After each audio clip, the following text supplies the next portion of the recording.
Hi friend, leader mind में आप सभी का बहुत बहुत स्वागत है। दोस्तों, हम पढ़ रहे हैं मध्यकालीन भारत का इतिहास और इसमें हम लोग सल्तनत काल के गुलाम वंश के बारे में आज पढ़ने वाले हैं। दोस्तों, इससे पहले जितने भी मुस्लिम आक्रमण हुए उसके बारे में हम लोगों ने पढ़ लिया है। इससे पहले हमने मोहम्मद गौरी, फिर उसके पहले मोहम्मद गजनवी, फिर उसके पहले मोहम्मद बिन कासिम के बारे में पढ़ा था। हम लोग देखते हैं किस तरह से मोहम्मद गजनवी और मोहम्मद बिन कासिम भारत पर आक्रमण करते हैं। तो वो केवल लूटपाट और धन प्राप्ति करने के चक्कर में रह जाते हैं, कुछ धर्म परिवर्तन भी करते हैं, ठीक है। लेकिन मोहम्मद गौरी जब आक्रमण करता है भारत में तो अपने साम्राज्य का भी स्थापना करता है। और जब वो वापस जाता है तो अपने एक एक गुलाम कुतुबुद्दीन ऐबक को यहाँ का राज्य सौंप के जाता है, जो भी विजित क्षेत्र होता है। वहाँ से कुतुबुद्दीन ऐबक गुलाम वंश का स्थापना करता है। दोस्तों, हम देखते हैं कि गुलाम वंश का जो पीरियड रहता है वो 1206 से लेकर 1290 तक चलता है। इसमें 4 प्रमुख शासक होते हैं जिसको हमको मुख्य रूप से पढ़ना है: कुतुबुद्दीन ऐबक, इल्तुतमिश, रजिया सुल्तान और गयासुद्दीन बलबन, ठीक है। दोस्तों, इस वंश में हमको ये देखना है कि इसे क्यों आखिर गुलाम वंश कहा गया। दोस्तों, हमको देखना है कि इसमें गुलाम वंश क्यों कहा गया। तो गुलाम वंश कहे जाने का कारण है कि जिसने गुलाम वंश का स्थापना किया, यानी कुतुबुद्दीन ऐबक, एक गुलाम रहता है मोहम्मद गौरी का। इसके अलावा और भी शासक जो होते हैं वो भी गुलाम रहते हैं, जैसे इल्तुतमिश, गयासुद्दीन बलबन, ठीक है। तो ये सब गुलाम रहते हैं, इसलिए इस वंश को गुलाम वंश या दास वंश कहा गया है। लेकिन कुछ इतिहासकारों का मानना है कि ये गुलाम वंश न कह के ममलूक वंश कहना उचित रहेगा, क्योंकि इसमें टोटल 11 शासक हुए और टोटल 11 शासक में से केवल 3 शासक ही गुलाम रहे हैं, बाकी गुलाम नहीं रहे हैं, ठीक है। तो इसे गुलाम वंश न कह के ममलूक वंश ही कहना उचित रहेगा। तो दोस्तों, आइए शुरू करते हैं। देखते पहले कुतुबुद्दीन ऐबक ने 1206 में इस वंश का स्थापना किया, गुलाम वंश का स्थापना किया, ठीक है, क्योंकि वो खुद एक गुलाम था। देखिए यहाँ पर ये मोहम्मद गौरी का गुलाम रहता है कुतुबुद्दीन ऐबक, फिर इसका गुलाम इल्तुतमिश रहता है, फिर इसका गुलाम गयासुद्दीन बलबन रहता है, ठीक है। तो गुलाम वंश का स्थापना कुतुबुद्दीन ऐबक ने 1206 में किया और केवल 4 वर्ष तक शासन। चौगान खेलते हुए घोड़े से गिरकर उसकी डेथ हो जाती है, ठीक है। इसने दिल्ली सल्तनत की स्थापना की, ठीक। इसने दिल्ली सल्तनत की स्थापना की, यहाँ से सल्तनत वंश का शुरू होता है, ठीक, और बाबर के समय में जाके समाप्त हो जाएगा। और इसने अपनी राजधानी लाहौर बनाई। जब मोहम्मद गौरी भारत छोड़ के जा रहा था, ठीक, तो इसके 2 गुलाम थे। मोहम्मद गौरी के 2 प्रमुख गुलाम थे, एक कुतुबुद्दीन ऐबक, एक बख्तियार खिलजी था। तो विजित क्षेत्रों को कुतुबुद्दीन ऐबक को सौंप देता है, उसका प्रतिनिधित्व मतलब घोषित करके चला जाता है। और कुतुबुद्दीन ऐबक यहाँ दिल्ली सल्तनत की स्थापना करता है और गुलाम वंश का स्थापना करता है, ठीक है। यहीं से सल्तनत वंश शुरू होता है, ठीक। कुतुबुद्दीन ऐबक के और भी नाम में मिलते हैं, जैसे हातिम ताई, लाख बख्श, कुरान खां। लाख बख्श उसे लाखों का दान देने वाला या अपने उदार नीति की वजह से या दानशील नीति की वजह से लाख बख्श कहा गया है। कुरान खां इसलिए कहा गया कि वो एक गुलाम था। पहले उसको एक काजी ने खरीदा था, जो उसको शिक्षा दिया, और काजी था इसलिए कुरान उसने पढ़ाया, और इस वजह से ये बचपन से ही कुरान अच्छा सुरीली आवाज़ में पढ़ता था, इसलिए इसको कुरान खां नाम भी दिया गया था, ठीक है। इसकी मृत्यु 1210 ईस्वी में चौगान खेलते समय हो गया था, ठीक। चौगान इस समय का जो पोलो खेल होता है, ठीक, उसी तरह चौगान खेलते समय घोड़े से गिर के इसकी मृत्यु हो गई। ये कुतुबी जनजाति का तुर्क था, ठीक है। अच्छा, इस वंश में हम देखेंगे तो सभी तुर्क मुसलमान थे, ठीक है, लेकिन ये कुतुबी जनजाति का था। ये निसापुर का रहने वाला था, ठीक है, ये निसापुर का निवासी था। वहाँ का एक काजी फसरुद्दीन अब्दुल कुकी ने इसको खरीदा था। जो काजी इसको खरीदा था उसका नाम था फसरुद्दीन अब्दुल कुकी, ठीक है। उसने एक दास के रूप में खरीदा, फिर वह गजनी लेकर आया था। यहाँ पर मोहम्मद गौरी ने इसको खरीद लिया, ठीक। मोहम्मद गौरी ने इसको खरीद लिया और इसने अपनी योग्यता से बहुत जल्दी मोहम्मद गौरी का विश्वास पत्र बन जाता है। मोहम्मद गौरी इसे अमीर आखुर के पद पर नियुक्त कर देता है। अमीर आखुर का पद मतलब अस्तबल का प्रधान, ठीक है, अस्तबल का प्रधान नियुक्त कर देता है। इस तरह से धीरे धीरे आगे बढ़ता जाता है, ठीक है। आगे देखेंगे कि ऐबक ने गौरी के मृत्यु के 3 साल बाद अपना राज्याभिषेक करवाया। देखिए, जब गौरी भारत से वापस जा रहा था तो उसको रास्ते में खोखरो जनजाति ने उसकी हत्या कर दी थी, ठीक है। तो उसके मृत्यु के 3 साल बाद इसने अपना राज्याभिषेक करवाया, वो भी वहाँ के गजनी का अमीरों के कहने पर, ठीक। कुतुबुद्दीन ऐबक ने कभी भी सुल्तान की उपाधि नहीं धारण की। ये एक गुलाम था, इसने कभी भी सुल्तान की उपाधि नहीं धारण की। सुल्तान की उपाधि धारण करने के लिए एक परंपरा थी, जो बगदाद के खलीफाओं से अनुमति लेनी पड़ती थी, ठीक है, वो उपाधि देते थे। तो इसने कोई सुल्तान की उपाधि नहीं धारण की। इसने ये सिर्फ मलिक और सिपह सलार के पद पर अपने को बनाए रखा। गौरी के बड़े भाई गयासुद्दीन महमूद ने, ठीक है, इसको मुक्ति पत्र देकर इसको दास से मुक्त कर दिया। गौरी के बड़े भाई गयासुद्दीन महमूद ने इसको मुक्ति पत्र देकर 1208 में दास से मुक्त कर दिया। किसको? कुतुबुद्दीन ऐबक को, कि तुम जाओ, ठीक, अब तुम गुलाम नहीं हो, ठीक है, अब तुम राजा बन सकते हो। तो इसने दास से मुक्त कर दिया। ठीक, गोरी का एक भाई था गियासुद्दीन महमूद, जिसने गजनी को जीत कर गौरी को सौंप दिया था, उसको गद्दी पर बैठा दिया था। ठीक है, तो उसने इसको दास को मुक्त कर दिया। कुतुबुद्दीन ऐबक द्वारा किए गए कुछ कार्य हैं, ठीक है, एक अच्छा निर्माणकर्ता भी साबित हुआ। ठीक, इसने कुबत उल इस्लाम मस्जिद बनवाया जो दिल्ली में, इसने कुबत उल इस्लाम मस्जिद बनवाया। ये तुर्कों द्वारा भारत में बनाई गई पहली मस्जिद है। ठीक है, 27वां जैन मंदिर को तोड़कर बनाया गया आता है। ठीक है, इसने कुतुब मीनार का निर्माण शुरू करवाया। कुतुब मीनार ये ख्वाजा कुतुबुद्दीन काकी के नाम पर बनवा रहा था। ठीक, तो एग्जाम्स में आते हैं कि किसके नाम पर, तो कितने लोग कन्फ्यूज हो जाते हैं, कुतुब मीनार या कुतुबुद्दीन के नाम पर ही होगा। ठीक है, तो ऐसा नहीं है, ख्वाजा कुतुबुद्दीन काकी के नाम पर था। ठीक है, ख्वाजा कुतुबुद्दीन काकी एक सूफी संत थे। ठीक है, इसने अजमेर में 2.5 दिन का झोपड़ा बनवाया था। अजमेर में 2.5 दिन का झोपड़ा एक मस्जिद बनवाया था। ठीक, 2.5 दिन का झोपड़ा असल में है क्या? ये पहले एक विद्यालय था जो विग्रह राज द्वारा बनवाया गया था, जो चौहान वंश के शासक थे, उन्होंने बनवाया था। तो इसने इसे मस्जिद में कन्वर्ट करवा दिया। दिल्ली के सिंहासन पर बैठने के पश्चात ऐबक के गोरी के अन्य दासों से खतरा बना रहा। देखिए, गोरी के और भी दास थे, कुतुबुद्दीन ऐबक के अलावा और भी 2 दास थे जिससे इसको खतरा बना रहा, जो ताजुद्दीन एल्दौस था और एक नसरुद्दीन कुबाचा। ठीक है, वो भी अपने आप को दिल्ली का हिस्सेदार मानते थे, इसलिए इससे इसका हमेशा खतरा बना रहा था। इसने एक कूटनीति अपनाई। इसने क्या किया कि ताजुद्दीन एल्दौस की पुत्री से इसने खुद शादी कर लिया, इस तरह दुश्मनी समाप्त किया, और नसरुद्दीन कुबाचा से अपने मुँह बोली बहन का शादी करवा दिया, तो दुश्मनी रिश्तेदारी में बदल दिया। देखिए, अब क्या होता है कि 4 साल बाद, ठीक है, कुतुबुद्दीन ऐबक की मृत्यु हो जाती है 1210 ईस्वी में, चौगान खेलते वक्त घोड़े से गिरकर। ठीक है, उसे लाहौर में ही दफना दिया जाता है। ठीक, इसका मकबरा लाहौर में ही बना दिया जाता है। ठीक, इसके बाद इसके उत्तराधिकारी आराम शाह, ठीक है, आराम शाह को 1210 में शासक बनाया जाता है। ठीक, आराम शाह अयोग्य शासक रहता है। अब यहाँ देखिए क्या होता है, जब आराम शाह 1210 में दिल्ली का शासक बन जाता है, ठीक है, तो उसके अमीर जो होते हैं, उसके साथ के सरदार या अमीर, उसके आजू बाजू जो भी रहते हैं अमीर आदमी, वो लोग इल्तुतमिश को आमंत्रित करते हैं कि वो आए दिल्ली पे अपना शासन करे, मतलब आकर राजा बने या सुल्तान बने, वो आकर शासन संभाले। ठीक है, क्योंकि आराम शाह अयोग्य रहता है। तो ये 1200 इल्तुतमिश का जो शासन चलता है 1210 से 36 ईस्वी तक चलता है। ये ग्वालियर से चल देता है शासक के रूप में अपने आप को पेश करने के लिए। ठीक है, इल्तुतमिश ग्वालियर से चल देता है। ग्वालियर, इल्तुतमिश था कौन? इल्तुतमिश ऐबक का दामाद था, और दामाद के साथ साथ ये कुतुबुद्दीन ऐबक का गुलाम भी था। ठीक है, ये ग्वालियर से चल देता है, और जब ये बात आराम शाह को पता चलता है कि इल्तुतमिश आ रहा है शासन करने के लिए, तो ये इन दोनों में संघर्ष शुरू होता है। इन दोनों में संघर्ष शुरू होता है, आराम शाह पराजित हो जाता है, इल्तुतमिश का जीत होता है, और इल्तुतमिश आराम शाह का हत्या कर देता है। ठीक है, और आकर गद्दी पर बैठ जाता है, शासन संभाल लेता है। कुछ और बातें जान लेते हैं इल्तुतमिश के बारे में। यह इलवरी जनजाति का एक तुर्क था। तुर्क तो था ही, लेकिन इलवरी जनजाति का था। यह ऐबक का गुलाम भी था। ठीक, इसने ग्वालियर की विजय की थी, इसलिए इसे ग्वालियर का एकता प्रदान किया गया था। इसने ग्वालियर का विजय किया था, इसलिए कुतुबुद्दीन ऐबक ने इसे ग्वालियर का एकता प्रदान कर दिया था, यानी इक़्तिदार नियुक्त कर दिया गया था। इक़्तिदार मतलब एक गवर्नर की तरह समझ लीजिए, जो लागत वगैरह वसूलते हैं। ठीक है, इसके बाद इसने बुलंदशहर की एक तबीब प्रदान की थी, और जिस समय ये सुल्तान बना उस समय ये बदायूं का इक़्तिदार था। जिस समय ये सुल्तान बना उस समय बदायूं का इक़्तिदार था। ठीक, इसकी लड़ाई जो है एल्दौस के साथ, एल्दौज की लड़ाई गजनी को लेकर ख्वाजारिज़म शाह से हुई थी। एल्दौज पराजित होकर लाहौर आ गया था।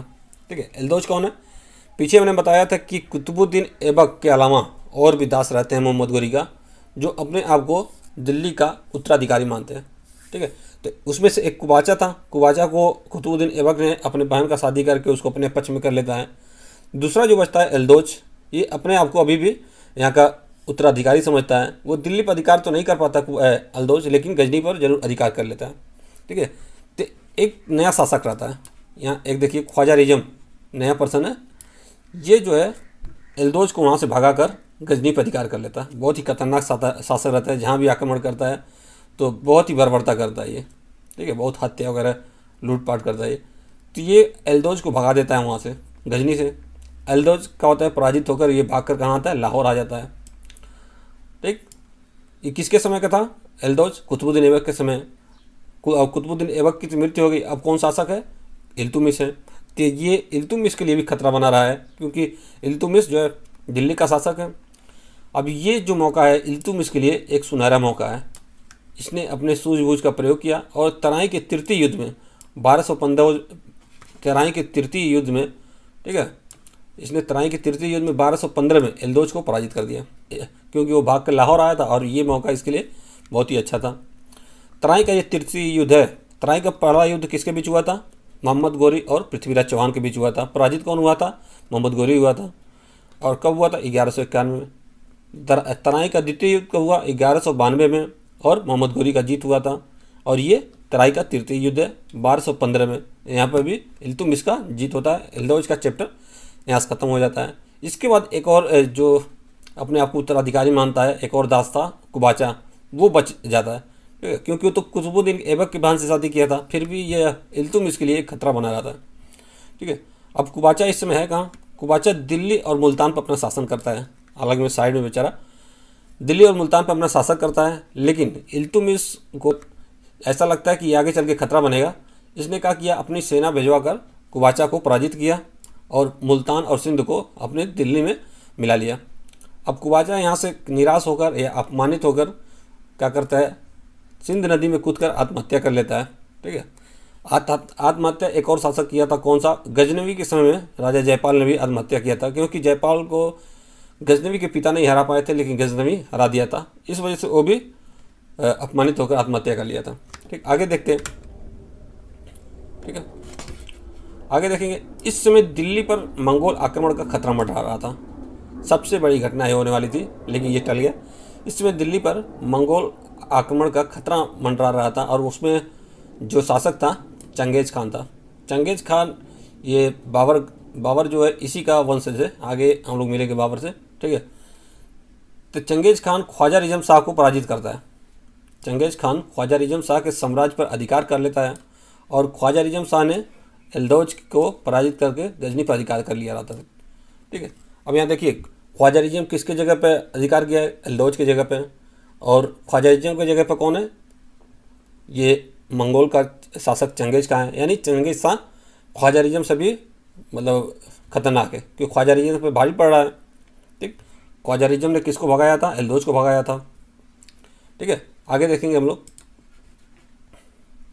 अतः अपनी जान बचाने के लिए ख्वाजा रिजम शाह का पुत्र जलालुद्दीन मकबरनी भागकर भारत आया, ठीक है, क्योंकि ये भागते फिर रहे हैं, चंगेज खान से इनका पाला पड़ा है। तो जलालुद्दीन मकबरनी जो है ख्वाजा रिजम का पुत्र है, ये भागकर भारत आ गया। मंगोल उसका पीछा करते हुए भारत के तटीय क्षेत्रों में पहुंच गए थे। जलालुद्दीन ने इल्तुतमिश से शरण भी मांगी। जलालुद्दीन जब भारत आया तो इसने इल्तुतमिश से शरण भी मांगी, लेकिन इल्तुतमिश ने इसको शरण नहीं दिया। अगर चाहता तो शरण दे सकता था, क्योंकि इसके पिता की वजह से, ख्वाजा रिजम शाह की वजह से ही एल्दौज को पराजित किया था पानीपत के तीसरे युद्ध में, ठीक है। आगे देखते हैं। जलालुद्दीन का मदद करता, क्योंकि उसका पिता की वजह से ही एल्दौज को पराजित किया था, लेकिन उसने मदद नहीं किया। अब आगे देखेंगे। अतः यह कहा जा सकता है कि इल्तुतमिश मंगोल चंगेज खां के समकालीन था, ठीक है। चंगेज खान इसके काल में आया है, भारत तटीय क्षेत्रों में प्रवेश किया है, तो ये भी कहा जा सकता है कि इल्तुतमिश चंगेज खां के समकालीन या चंगेज खां इल्तुतमिश के समकालीन था, ठीक है। ये क्वेश्चन बनता है कि भारत के तटीय क्षेत्र में मंगोलों ने किसके समय में आक्रमण किया था? तो ये आंसर बनेगा इल्तुतमिश के समय में। आगे देखते हैं। इसी के समय मंगोल पहली बार भारत के सिंध नदी के तट तक आए, जलालुद्दीन का पीछा करते हुए, यानी जलालुद्दीन को ढूंढते हुए। इल्तुतमिश ने अपनी राजधानी दिल्ली बनाया। ये एक नया काम किया, ये बहुत इंपॉर्टेंट है।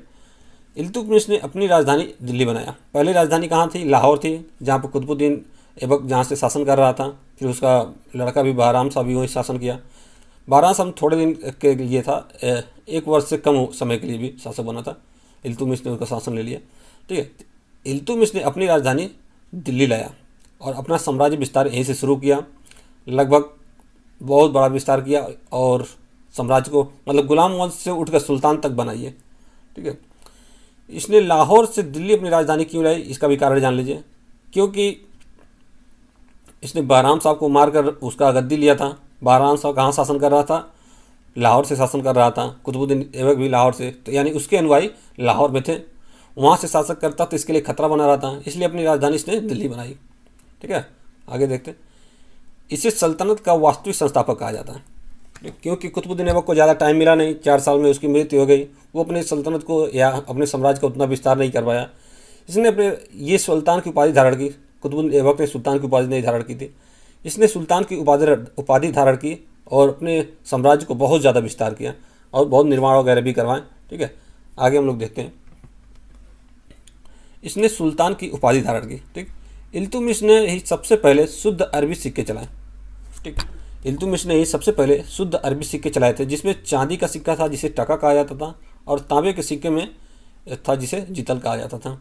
इसने एक भूमि प्रणाली से संबंधित एक प्रथा चलाया था, इक्ता प्रथा।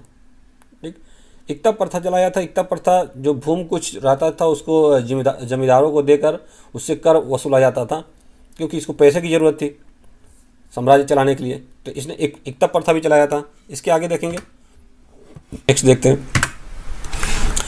इसने सिक्के पर टकसाल का नाम लिखवाना शुरू कर दिया। इसने एक परंपरा शुरू की, सिक्के पर टकसाल का नाम लिखवाना शुरू कर दिया। टकसाल क्या है? जहाँ पर सिक्कों की छपैया होती है उसे टकसाल कहते हैं। तो टकसाल का नाम लिखवाया और अपने नाम के भी सिक्के इसने चलवाए।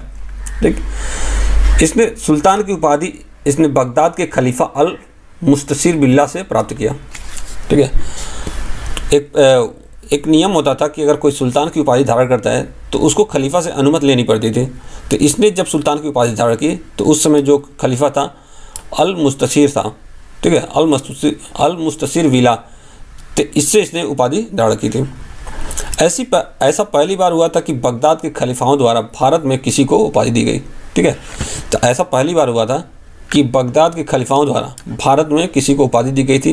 देखिए अगला क्या काम करता है ये, अगला काम ये करता है कि गुलाम चालीसा दल या तुर्कानी चालगानी एक गठन करता है। ठीक है, इल्तुतमिश ने प्रशासन को सुचारू रूप से चलाने के लिए एक 40 प्रसिद्ध सरदारों का एक दल गठित करता है, जिसका नाम गुलाम चालीसा दल या तुर्कानी चालगानी रहता है। देखिए क्या होता है कि एक तो ये हत्या करके शासक बना था, इस वजह से इसके विरोधी भी ज़्यादा थे। ठीक है, तो इसको जिससे खतरा रहता है तो उससे निपटने के लिए इस दल का गठन करता है और इस दल की सहायता से उन सबको ख़त्म कर देता है, यानी उन सबको मरवा देता है। ठीक है, इल्तुतमिश के कुछ महत्वपूर्ण काम हैं, उनको एक बार देख लेते हैं। कुछ महत्वपूर्ण तथ्य एक नज़र डालते हैं। ठीक है, कुतुबुद्दीन ऐबक का दामाद और गुलाम दोनों था। ठीक है, इल्तुतमिश कुतुबुद्दीन ऐबक का दामाद था और गुलाम था। ये शमसी वंश का था, इलवरी जनजाति का तुर्क था। ठीक है, इसने राजधानी दिल्ली स्थापित की। पहले कहाँ था? पहले लाहौर था। ठीक, दिल्ली क्यों स्थापित की वो हमने बता दिया है कि कुतुबुद्दीन ऐबक और उसके बहराम साहब के अनुयायियों के डर से इसने दिल्ली स्थापित किया। ठीक, इसने गुलाम चालीसा दल का गठित किया जिसे तुर्क चालगानी कहा गया। अच्छा, हम बता दें आपको कि ये गुलाम चालीसा दल या तुर्क चालगानी जो था, इसी में से एक सदस्य वो था बलबन, गयासुद्दीन बलबन, जिसके बारे में हम लोग आगे पढ़ेंगे। ठीक है, वो भी इसी दल का सदस्य था। ठीक, इसने तराई का तृतीय युद्ध किया। ठीक है, तराई का तृतीय युद्ध किया। देखिए पहला युद्ध भी हुआ है, दूसरा भी हुआ है, लेकिन तृतीय युद्ध में इसने भाग लिया है। पहला युद्ध किसके में हुआ था? पहला युद्ध मोहम्मद गोरी और पृथ्वीराज चौहान में हुआ था, जिसमें मोहम्मद गोरी पराजित हुआ था। दूसरा युद्ध भी मोहम्मद गोरी और पृथ्वीराज चौहान में हुआ था।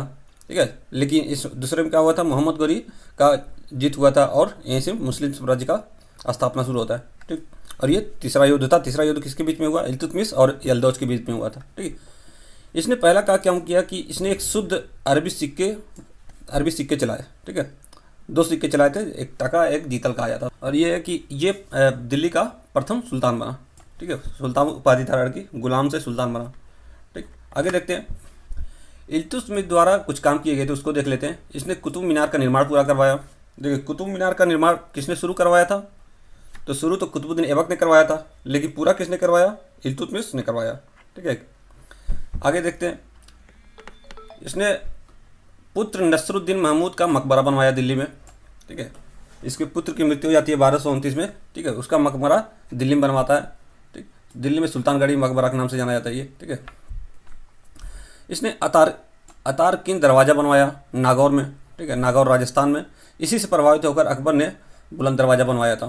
ठीक है, अगला क्या काम किया? इसने हौज शमसी और शमसी ईदगाह बनवाया बदायूं में। बदायूं उत्तर प्रदेश में है। ठीक, तो ये कुछ निम्न उसके काम थे, उसको याद रखना है आपको। आगे देखिए, इल्तुतमिश का मकबरा स्क्रीच शैली का बना भारत का पहला मकबरा है। ठीक है, एक शैली है स्क्रीच, इल्तुतमिश का मकबरा जो है स्क्रीच में शैली में बना है। ठीक, और भारत का पहला मकबरा है दिल्ली में। देखिए, इल्तुतमिश की मृत्यु 1236 ईस्वी में हो गई। ठीक, इल्तुतमिश की मृत्यु तबीयत खराब होने की वजह से 1236 में हो जाता है, लेकिन इल्तुतमिश मरने से पहले अपने पुत्री रजिया को उत्तराधिकारी बनाकर उत्तराधिकारी नियुक्त करके मर जाता है। ठीक, क्योंकि उसके बड़े पुत्र का तो डेथ हो गया 1229 में, इसीलिए उसने दिल्ली में मकबरा बनवाया। ठीक, अब आगे देखिए क्या होता है। लेकिन इल्तुतमिश की मृत्यु के बाद उसका पुत्र रुकनुद्दीन फिरोज शाह गद्दी पे बैठ जाता है। ठीक है, इसके गद्दी पे बैठते ही चारों तरफ विद्रोह हो जाता है, क्योंकि इल्तुतमिश रजिया को गद्दी पे बैठने के लिए बोला था, लेकिन बैठ कौन गया? रुकनुद्दीन फिरोज शाह। ठीक, चारों तरफ विद्रोह शुरू हो जाता है। विद्रोह को दबाने के लिए रुकनुद्दीन दिल्ली से बाहर जाता है। इसी चांस का फ़ायदा उठाकर रजिया फिर गद्दी पर बैठ जाती है। ठीक है, जब रुकनुद्दीन विद्रोह दबाने के लिए दिल्ली से बाहर जाता है, तभी रजिया गद्दी पर बैठ जाती है।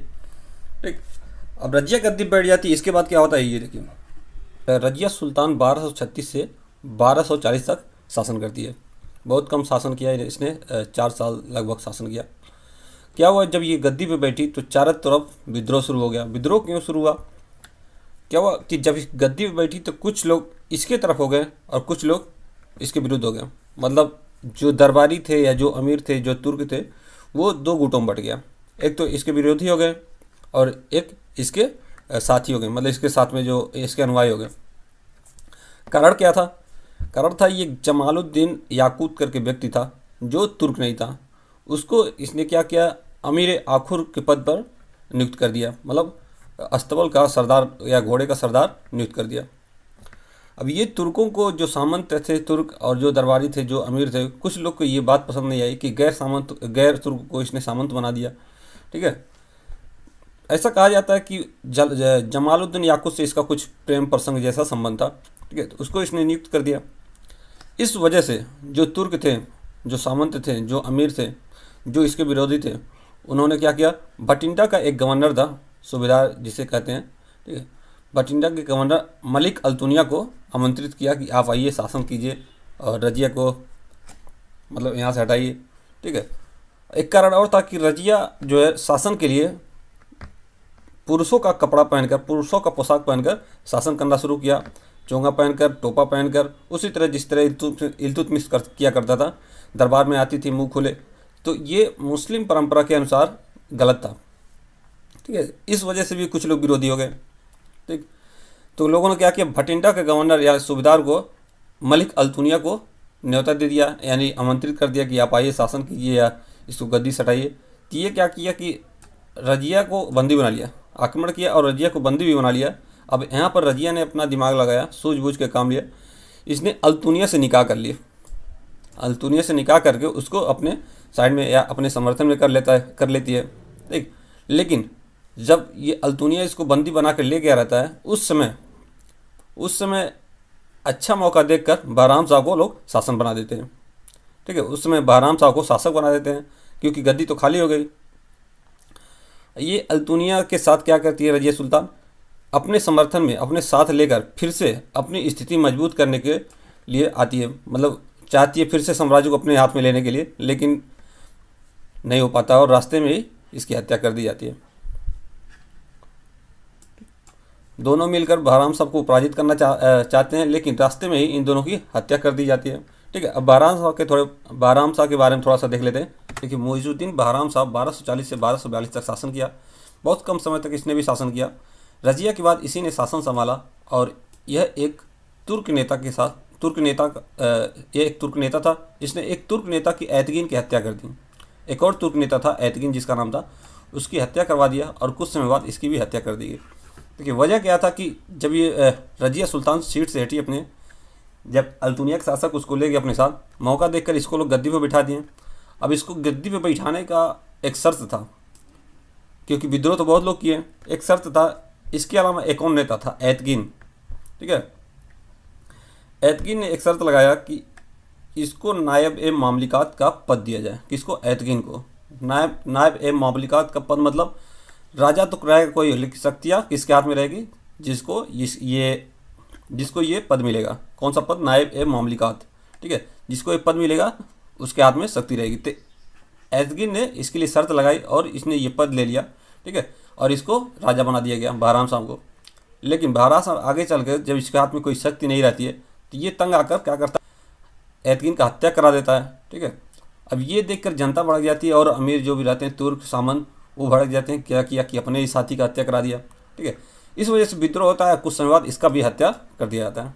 इसके हत्या के बाद अलाउद्दीन मसूद शाह शासक बनता है 1242 से 1246। देखिए बहराम शाह के बाद अब अलाउद्दीन मसूद शाह शासक बनता है। ये 1242 से लेकर 1246 ईस्वी तक शासक करता है। इसका भी पतन इसी तरह से हो गया और इसी के काल में बलबन जो है अमीर हाजिब के पद पर नियुक्त हो जाता है। देखिए बलबन जो है राजा बनने के लिए बहुत ज़्यादा इंतजार किया, ठीक। तो इसके समय में बलबन अमीर हाजिब पद पर नियुक्त हो जाता है और धीरे धीरे सभी अधिकार अपने हाथ में ले लेता है। अलाउद्दीन मसूद के बाद जो शासक आता है वो आता है नसरुद्दीन महमूद, ठीक है। यहाँ पर बलबन चाहता तो शासक बन जाता, लेकिन वो शासक न बनकर नसरुद्दीन महमूद को शासक बनाता है, ठीक है। वो विद्रोह से डरता है, ठीक। बलबन बहुत ज़्यादा इंतजार किया है शासक बनने के लिए, ठीक है। और काफ़ी उम्रदराज भी हो गया है, ठीक। तो नसरुद्दीन महमूद का शासन जो चलता है 1246 से लेकर 1265 ईस्वी तक चलता है, ठीक है।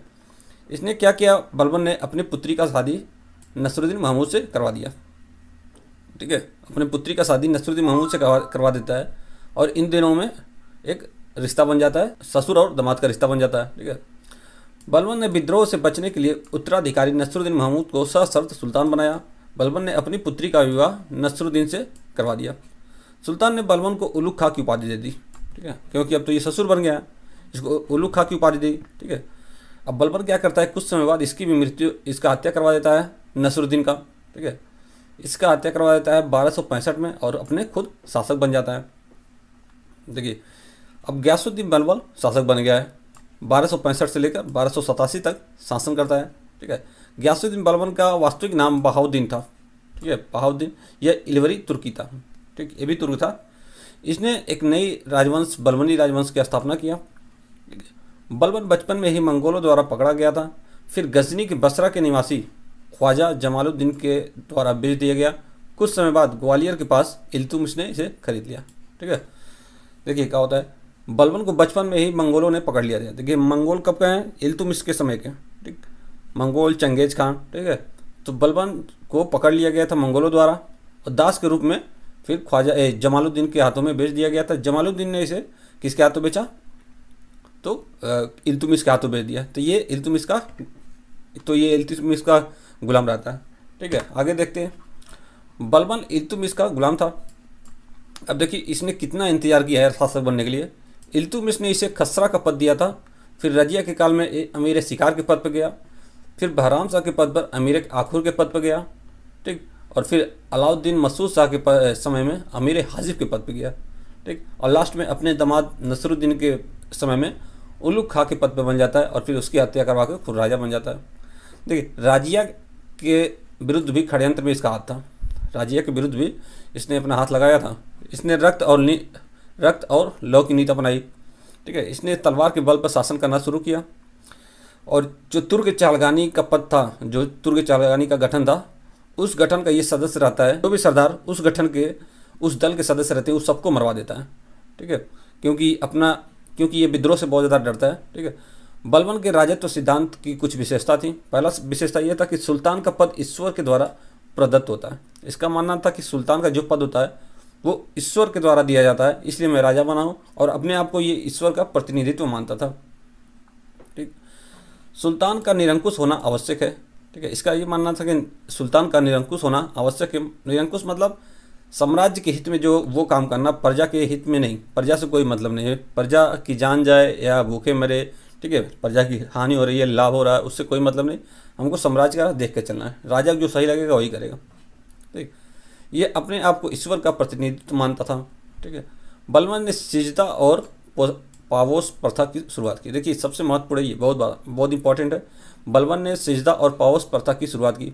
सिजदा मतलब राजा के सामने सर झुका के बैठना या खड़ा रहना, और पावोस मतलब जब राजा के पास पहुंचना, सुल्तान के पास पहुंचना तो सोकर सुल्तान के पैर को चूमना, ठीक है। ये दो प्रथा इसने शुरू किया और ये मुस्लिम धर्म के विरुद्ध था, क्योंकि मुस्लिम धर्म में अल्लाह के सिवा किसी के सामने सर नहीं झुकाया जाता है, ठीक है। तो इसने बहुत गलत प्रथा शुरू किया था। इसने इल्तुतमिश द्वारा शुरू किए गए तुर्क के चालगानी या चालीसा दल को समाप्त कर दिया, क्योंकि सबको मरवा दिया। ठीक है, आगे देखते हैं। बलबन ने मंगोल के आक्रमण को रोकने के उद्देश्य से उत्तर पश्चिम सीमा पर दुर्ग बनवाया। इसने नौरोज उत्सव का शुरुआत किया। देखिए क्वेश्चन आता है कि नौरोज उत्सव का शुरुआत किसने किया था, तो बलबन ने किया था। इसी के दरबार में अमीर खुसरो थे। देखिए अमीर खुसरो कहा जाता है कि 7 सुल्तानों का काल देखा इन्होंने। ठीक है, तो इसके दरबार में अमीर खुसरो थे और अमीर हसन भी थे। ठीक है, 1287 में बलबन की मृत्यु हो जाती है और इसके बाद लास्ट शासक जो होता है कैमूर्स या क्यूमर्स। ठीक है, दो नाम मिलते हैं, कैमूर्स या क्यूमर्स दोनों नाम मिलते हैं। ये लास्ट शासक होता है बलबन का, मतलब गुलाम वंश का। इसके बाद ये गुलाम वंश समाप्त हो जाता है। ठीक है, इसके बाद हम लोग तुगलक वंश पढ़ेंगे। दोस्तों वीडियो अच्छी लगे तो लाइक करें, शेयर करें और दोस्तों के साथ सब्सक्राइब जरूर करें।